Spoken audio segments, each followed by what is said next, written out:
welcome back to the channel. It's been a while, sorry. First off, if from the thumbnail you're expecting a bike video, please don't switch the video off. This is relevant. The content of this video is just as relevant to you on the bike as it is in the car. It's just a little bit more of a civilized environment. You can hear me a bit better, the sound quality is a bit better in the car. I know the thumbnail suggests this is a bike video, but that's because the content is relevant to motorcyclists as well as to car drivers. And secondly, it's been a while since I've uploaded a video. I know there are various reasons for that. But a couple of minor health issues, nothing to worry about. And I've just been busy. I've been busy with work, busy with other things,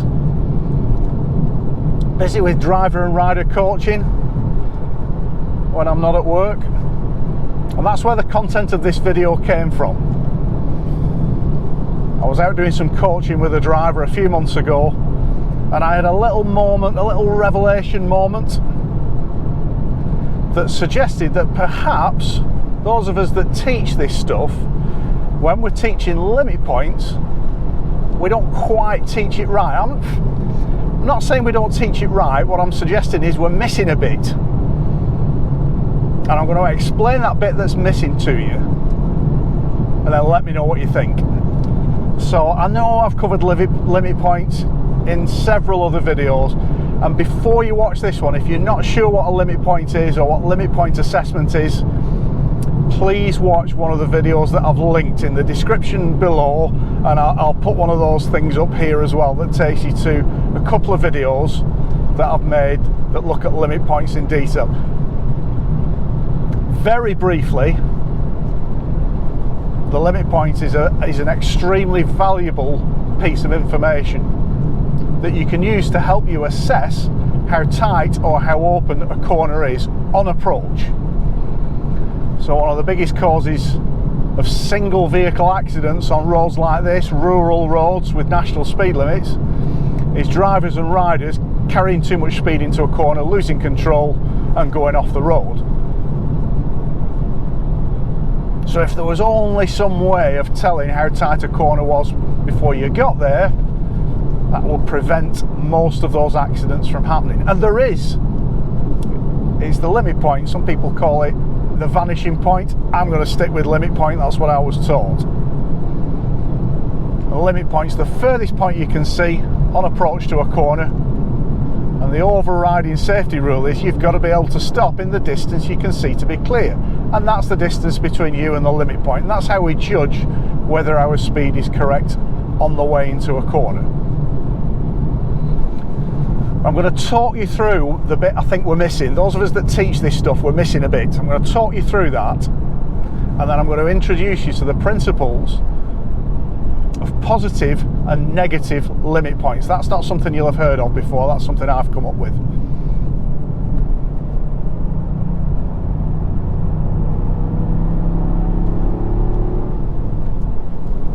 So when we teach limit points, we talk about the movement of the limit point. The first thing you need to understand with a limit point is the closer you get to it, the tighter the corner is.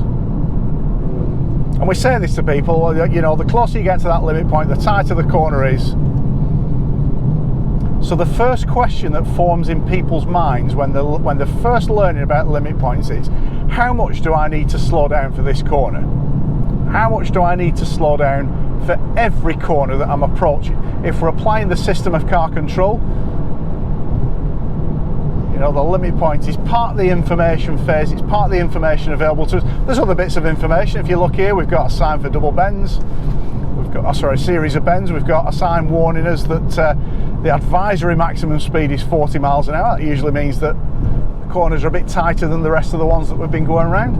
So there's clues there, but the limit point is the actual visual clue as to how tight the corner is. And by saying to people, there's the limit point, how much do you need to slow down by, they immediately link the speed phase with slowing down for every corner. Now, is that a bad thing? Not necessarily, but the outcome of that is that it interrupts your flow. Now, flow is It's not really defined in any of the formal textbooks, but I have done a video about flow, and again, I'll put the link in the description below so you can see what we're talking about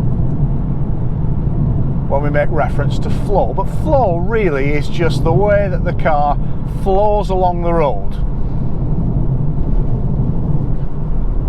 The more flowing the drive is, the less we're braking and accelerating hard, the more we're just maintaining a nice, reasonably quick pace within the speed limit, obviously, unless you're on a police driving course or something similar to that. But it means the car's being driven smoothly, the inputs are nice and controlled. We're not rushing anything. We're not hammering up to corners, hammering the brakes, hammering back on the accelerator again. It's more of a flowing, smooth, progressive driving style. And what I see on advanced car test and an advanced bike test, when people have been on a course, bearing in mind that they're still quite new to these principles, is very often I see an overcautious approach to corner speed. And that's not because people aren't capable of driving or riding around corners at a particular speed. It's because they've been learning about limit points and they've linked getting closer to the limit point with slowing down every time for every corner. Now, with my years of experience of doing this, time spent behind the wheel, time spent teaching this stuff, I've come up with a percentage, and I want you to think about this percentage and see if you think you agree with this. I reckon that, first of all, if you are driving within the speed limits, the national speed limit on a road like this, of course, is 60 miles an hour. So if you are driving within the speed limits, you only need to slow down for about 25% of the corners. Even if you're driving quite progressively and you're making best use of the performance of your car and the speed limit on the road, if you're driving legally, I reckon you only need to slow down for about a quarter of the corners that you encounter on a road. Now, that might change slightly depending on the nature of the road, and I'm going to drive down into Kendal and then back up towards T-Bay in a minute on a tighter, twistier road. We're going to apply this principle, demonstrate how it works. And as the speed drops, and our speed has dropped as we've come up behind these slow moving vehicles, that percentage changes in favour of slowing down for even less corners. So I'm doing 40 miles an hour now on a national speed limit. I reckon I'm only going to have to slow from 40 miles an hour for about 10% of the corners. But if we stick with this principle around national speed limits for now, we only have to slow for about a quarter of the corners. We can then separate the limit points for each of those corners into positive or negative limit points. Now, in my mind, a negative limit point indicates a corner that you're going to have to physically slow for, that you're going to have to either lift off the gas or press the brakes to get your speed correct on approach. And a positive limit point indicates a corner that actually you don't need to slow for. That even if you're approaching it at, let's say, 60 miles an hour on a national speed limit road, that you can still stop in the distance you can see to be clear and the car will still go round at that speed. So actually all you're going to have to do is drive the car through the corner. That might involve just a little squeeze on the gas pedal just to maintain vehicle balance, get a little bit of weight transfer rearwards, secure the rear axle as you're going around the corner, but not actually build any speed, just use the gas pedal to keep the car balanced through the corner. So my view is, driving on a national speed limit road within the speed limits, only about a quarter of the corners require us to slow down. The other 3/4 we can flow through without having to reduce our speed on approach. Now remember, if you're applying the system of car control, there's an information phase and 4 action phases. The 4 action phases, you don't always have to do anything. You have to consider them on approach. So on approach to a hazard, we take information in, We use information to formulate a plan, and we give information out, we give it a tug. But then when we get to the 4 action phases, we consider our position, and when we're cornering, position's quite an important part of it. We can improve our view, we can improve the stability of the car by maximising the radius of the turn. So generally we will always adjust our position on approach to a corner. Then we'll consider our speed. But if your speed's correct, you don't need to slow down. Then it's the gear phase. If your gear is correct, well, we don't need a lower gear. And the acceleration phase, well, in a corner, you know, the car's going to lose a bit of speed if you don't balance out with a little bit of positive throttle, a little bit of positive acceleration. On the bike, definitely need some positive throttle in the corner as well to keep the bike balanced and maintain a nice positive attitude to avoid that 50-pen steering that is quite a common fault. What I'm saying is we consider those action phases. We don't always have to do anything. So that links nicely into this principle of separating limit points into positive and negative limit points. So what I'm going to do now is I'm going to just cut through this industrial estate, head off towards T-Bay on a nice little back road that will then drop us down towards the M6 in a bit, and we're going to apply that principle and see how see what you think. See what you think. I'll talk you through what I'm doing. I'll talk you through what my thought process is. So starting off on this road now, the 40 limit. We'll stick within that, and looking up ahead, the road's bending round to the right. I've got a sign warning us that there are a series of bends for a mile. Those signs are the same, the physical sign is the same, but then you'll normally see if there's a distance written underneath it, it means that it's a series of bends. If it's just the sign, it means it's a double bend coming up. So let's have a look at these limit points. The way that we apply this principle that I'm talking about is by not starting with the question, how much do I need to slow? You need to put a question in before that. So the first question we're asking, I mean, the first question we always ask on approach to a corner is, can I stop in the distance I can see? The next question we tend to ask ourselves, people tend to ask themselves when they're new to this, is, how much do I need to slow by? But I want you to insert an additional question there. And that question is this: do I need to slow? Looking at the limit point here on approach to this left-hander, I'm doing 50 miles an hour. Can I stop in the distance I can see? Yes, I can. Do I need to slow? No, I don't. In which case, I'm just going to apply that nice principle of positive throttle through the corner. Now, I'm trying to drive in a flowing style here. I'm maintaining third gear. Any reduction in speed is generally just a lift from the gas, using acceleration sense. But looking up the hill there to the limit point, can I stop in the distance I can see? Yes. So I don't need to slow. Just maintain a little bit of throttle. Up ahead here, this is a tighter one, so near side position, a little bit of brakes. I can't see. Now I can.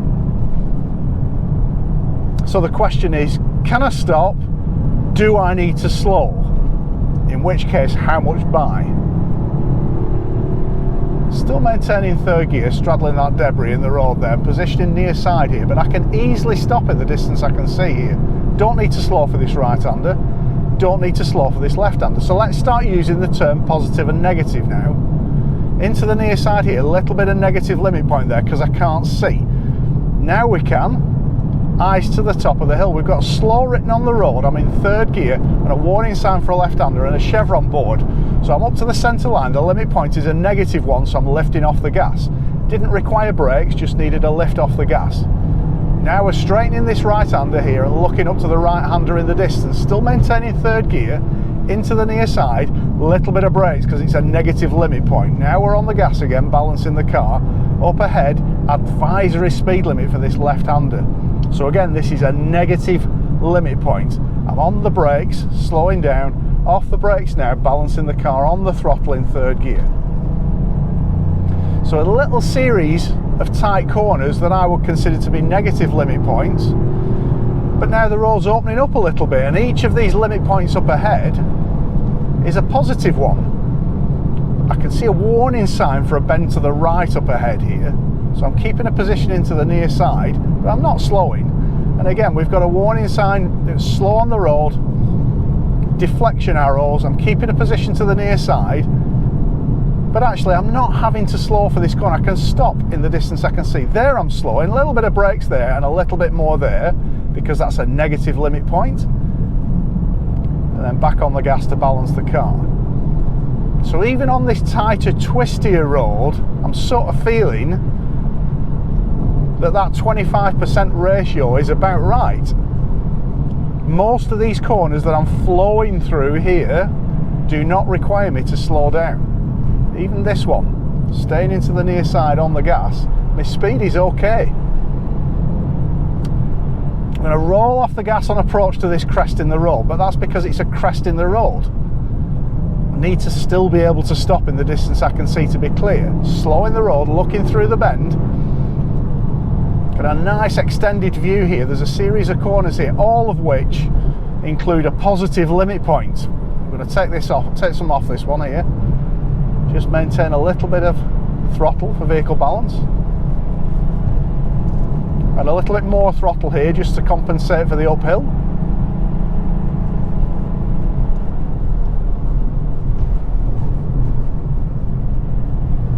And then we've got a reduction in speed limit. I'm checking the mirrors, bringing the speed down on the brakes to match the 30-mile-an-hour speed limit. So, I don't know, what do you think? I'd like you to go out and try this, and I'd like you to share your thoughts in the comments below. It's only a short little village, this, and we've got a clear run on this road. So I'm going to leave the cameras running for a bit longer. I'm going to talk you through my thought process. What I'd like to see on advanced car tests, when candidates come to me for their advanced test and advanced bike test, is drivers or riders not being so conservative with the speed on approach to a corner. You'll see them look at it, you'll see them look at the limit point, and you'll think, yeah, we've just got it right this, and just at the last minute they'll dab the brakes. And then as soon as they've done it, you can almost see this look on their face that, oh, I didn't need to do that. So the way to get your mindset into more of a flowing driving style is to start thinking about positive and negative limit points. So look up ahead here, we're easing off the gas just to open up the view, just until the view opens up. Still got a crest in the road here. Again, I'm off the gas, not accelerating into areas that we can't see into. Now we can build the speed a bit, up into fourth gear. And I can see from that van coming towards us that to us there is a left-hander coming up. There's a warning sign for double bends. So I'm off the gas, third gear, and on the gas again. So the only speed reduction was a lift from the gas there. Keeping an eye on these limit points. These are all positive limit points. We can accelerate and build back up to 60 miles an hour on here. Up ahead there is a bend to the right. The thing that makes this road a little bit more complex in terms of limit points is that it's undulating. It goes up and down. As my friends from Russia once said, this is a 3D road. We're in the Lake District. It isn't flat. It's very hilly. And the nature of those undulating roads means that you can't always see the limit point. I've just seen a car coming in from the right. We know there's a right-hander here. I'm positioning the near side, I'm on the speed phase, on the brakes. When I'm off the brakes, we get third gear and squeeze the gas. But again, that's one that fits into my 25% ratio rule.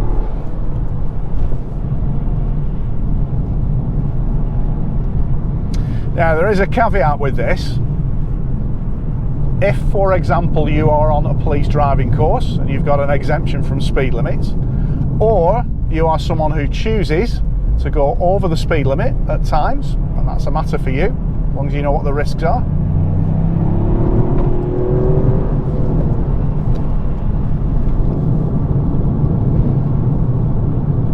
Then that ratio changes.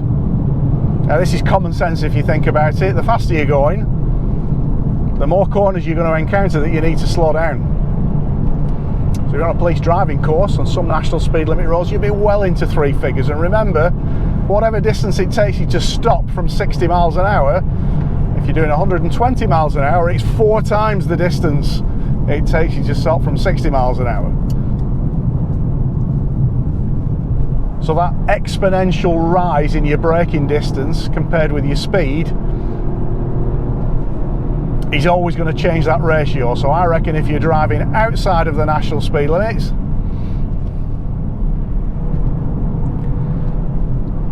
it's a nice surface, it's been resurfaced this.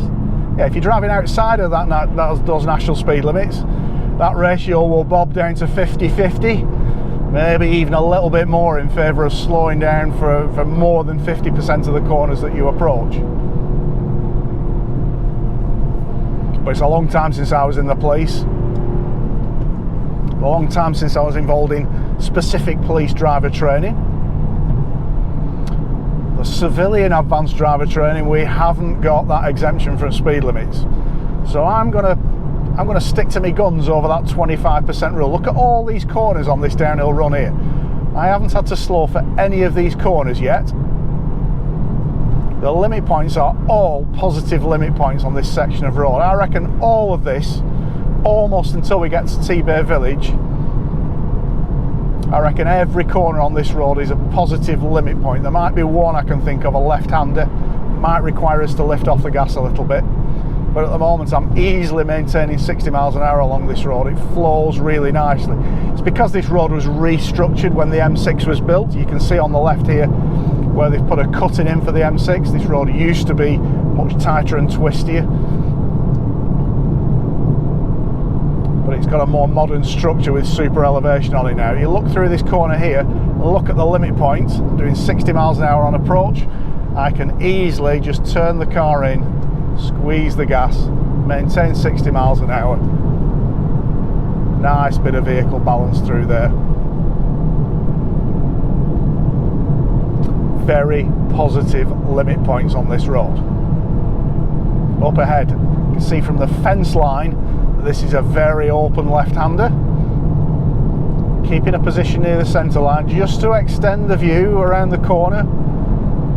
The limit point, we could stop and in this car get back up to 60 again in the distance I can see to be clear here. Now I'm going in towards the near side. Look at this limit point. Can I stop in the distance I can see? Yes, I can. Do I need to slow? No. So it's a positive limit point. Just bearing in mind that junction on the left there, but we can maintain 60 around there. This is the one I thought we might need to slow for. Looking through the bend, I'm not crossing the white line because I've no view on approach, but I can still easily stop in the distance I can see. So the corner I had in the back of my mind that we might need to slow for, actually I didn't, because I can still easily stop in the distance I can see to be clear. It's a township sign coming into T-Bay. It's always an indication there might be a reduction in the speed limit. So I'm just easing off the gas here, not because the corners require it, but because around one of these bends there will suddenly be a 30 mile an hour speed limit. There it is, I can just see it there now. So we're checking the mirrors, bringing the speed down. So the next time you're out for a drive or a ride, give this a try, please.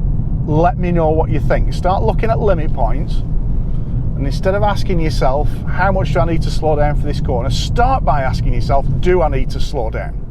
Can I stop in the distance I can see? Do I need to slow down? And if the answer's no, well, you don't need to slow down. See if that helps you improve your flow along the road. Anyway, hope you found it useful. You found it interesting. That's the way I've been sort of thinking and developing how I teach limit points. Don't forget to have a look at the website, reglocal.com. There's loads more information there about advanced and performance driving and riding, information about the books that I've written, and how you can get a day's driver or rider coaching with me if you fancy a drive or a ride out on some of these roads. Drop me an email and we'll sort something out. Might even get weather like this, although we're up in the Lake District, it's not guaranteed by a long way. So thanks for watching. We'll be uploading some more videos this year. I'm not going to have a big break like I've just had. I'll carry on doing a bit more of this year, and the next one will probably be on the bike. So see you in the next one.